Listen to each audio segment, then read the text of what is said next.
বিসমিল্লাহির রহমানির রহিম। যারা আমার সঙ্গে আছেন সবাইকে আসসালামু আলাইকুম। আজকে দিয়ার আম্মু ভাবি কিন্তু অনেক খাবার দাবার পাঠিয়েছে। এটা তিহারি, তারপরে টিকিয়া কাবাব, শসা, সবার জন্য আলাদা আলাদা করেই পাঠিয়েছেন ভাবি। আর উপরের যে বক্সে খাবার, এটা আমাদের টিচারের জন্য, আর মাঝের বক্সটা আমার আরিশা খাবে, আর নিচের বক্সটা দিয়া তার বান্ধবীদের নিয়ে খাবে। তো আরিশা কিন্তু এসব রিচ ফুড তার খুবই পছন্দ। এগুলো আর বলতে হয় না খাওয়ার কথা, সে হাত দিয়ে নিয়ে খেয়ে ফেলেছে, আনা মাত্র গরম গরম খেয়ে ফেলেছে। আর ভাবি কিন্তু রান্না করে একবারে গরম গরম পাঠিয়ে দিয়েছে। আর বক্সে যেহেতু মুখ ঢাকনাটা আটকানো, তো গরমই ছিল। তা আমি মধ্যে দিয়ে আসছি চার দিয়ে খাওয়ার জন্য। আর এই যে একটা করে সবার জন্য একটা করে টিকিয়া কাবাব আর তিহারি।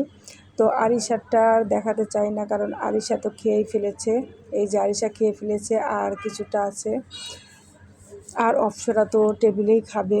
তো ভাবি অনেক অনেক গরমের মধ্যে অনেক কষ্ট করে এত কিছু খাবার পাঠিয়েছে, তার জন্য ভাবিকেও অবশ্য ধন্যবাদ। কি আর ধন্যবাদ দেবো, আর যে দাওয়াত মাঝে মাঝেই তো আমরা খাচ্ছি, এরকম ফ্রি খাওয়ার ধন্যবাদ আর দেওয়া হয় না। তো এমনি এমনি খেয়ে ফেলেছি। আর এই যে শসা সবার জন্যে আমি অবশ্য টেবিলে দিয়ে আসছি। সবাই ভালো থাকবেন।